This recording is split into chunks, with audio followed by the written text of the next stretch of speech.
Remember this guy? His name is Freddy Krueger, legendary horror icon from the Nightmare on Elm Street movies. Do you guys know that the inspiration for this character came from three interdimensional beings that appeared to a man who was researching UFOs and extraterrestrials? Now, the being that I'm talking about is this one. They call him the Hat Man, and three of them targeted a UFO researcher by the name of Albert K. Bender in the 1950s. However, Bender didn't refer to them by that name.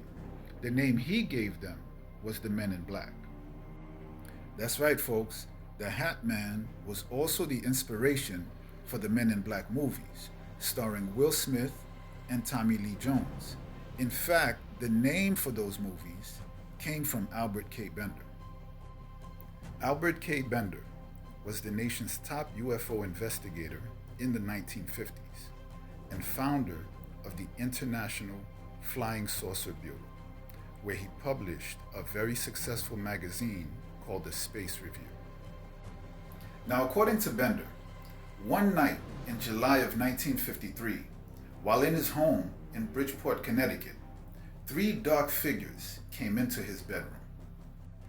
Bender stated that the three figures were in the form of three men, and they were dressed all in black.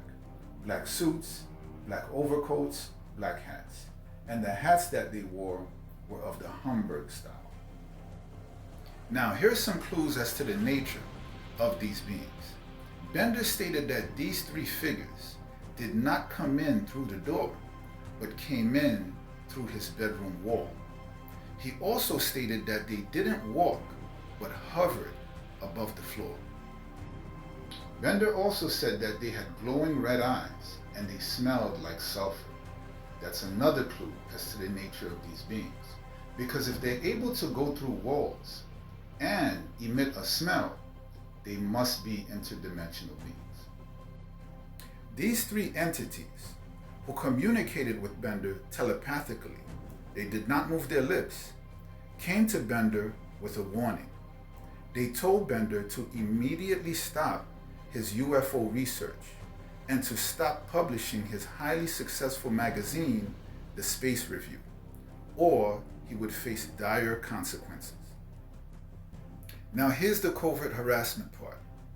Bender stated that after their initial contact, the beings continued to visit him. They would often give him headaches, and they controlled him telepathically. Bender also said that after each visit, he would become ill, and he wouldn't be able to eat for quite some time. In addition to this, every time they left, the smell of sulfur would linger in his house for days. Folks, this continued harassment most likely was to get Bender to comply with their instructions, and eventually he did. One important fact that I must mention, and I know that I must sound like a broken record by now, is that no one knew that Bender was being harassed in this manner while it was going on. Not his family and not his friends. The only things that they saw is that Bender suddenly ended his UFO research. He shut down his International Flying Saucer Bureau and he stopped publication of his Space Review magazine, but no one knew why. Now, even if a person doubts this story, but with a closer look, you'll see that something had to have spooked Albert K. Bender, because his organization had only been running for about a year when he shut it down, and business was booming, because during this time, UFOs were being seen everywhere, including Washington, D.C. So it doesn't make sense that he would abruptly shut down at this point.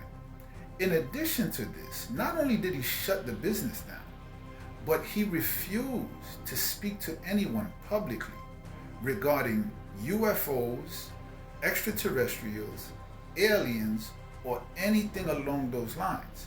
He would not talk about it at all. Folks, something scared this man. People who spoke with Albert after the incident said that this once bright, fun-loving man was reduced to a paranoid, anxious, ill-looking individual who refused to discuss anything having to do with UFOs or aliens, even though prior to this, it had been his lifelong passion. Another important statement that Bender made is that the entities told him that they were comfortable appearing to him because no one will ever believe what he says.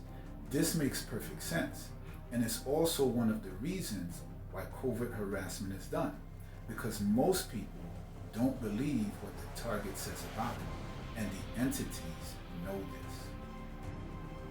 Another important fact that's worth noting is that many other people throughout history have reported interacting with the Hat Man, or Men in Black if you prefer. Some say that the Men in Black are the leaders of what's called the Shadow People, and they direct the Shadow People on how to manipulate human beings. Another very important statement that according to Bender, these beings made to him is this, and I quote, "As you see us here, we are not in our natural form. We found it necessary to take on the look of your people while we are here so as to avoid detection."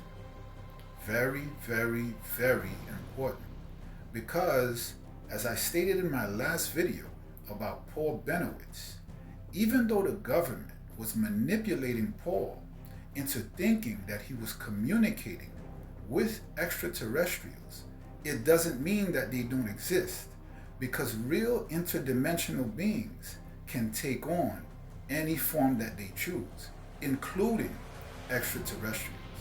I'll shed more light on this in coming videos. They also told Bender that they have a purpose for being here on Earth, and they must not be disturbed in their ultimate goal, which is why they have to shut him down. Some of the people who knew Bender said that he had found many important facts regarding UFOs, aliens, and their cover-ups, and was about to release the information, and this is why he was targeted. Bender himself said that he often felt like he was being followed, which again should sound familiar to many targets. Obviously, when we're talking about these types of accounts, we have to be extremely careful due to manipulation, disinformation, misinformation, and the like. Nobody really knows for a fact what happened with Albert K. Bender, but one thing's for sure: when you're dealing with a highly manipulated reality like we are, anything is possible. The key takeaway from my last few videos is that none of the people who were closest to the targets knew that they were being covertly harassed. Whether we're talking about my video on Job from the Bible, the one about Paul Benowitz, or this one about Albert K. Bender, no one knew. They saw them in distress, they saw them depressed, they saw the effects of what was going on, but they didn't know that these targets' lives were being manipulated by outside forces. It's very important to remember that. This is the way covert harassment works. I know it from personal experience, and the most common type of covert harassment attacks is this type, the type that comes from interdimensional beings, spiritual beings, demons, or whatever name you want to give them. Most covert harassment attacks originate from them. It's because they're better able to manipulate the people and conditions in our reality so that they're not able to see exactly where the attacks are coming from. These entities are able to hide their attacks in certain misfortunes and calamities that happen to everyone, but they increase it for the targets in order to make him look like he's suffering from some type of mental or emotional breakdown. We see this in almost all of the accounts.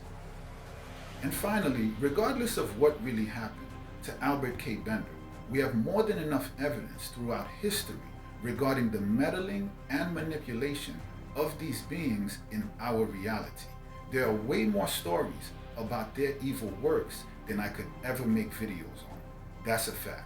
Thanks for watching, guys, and God bless.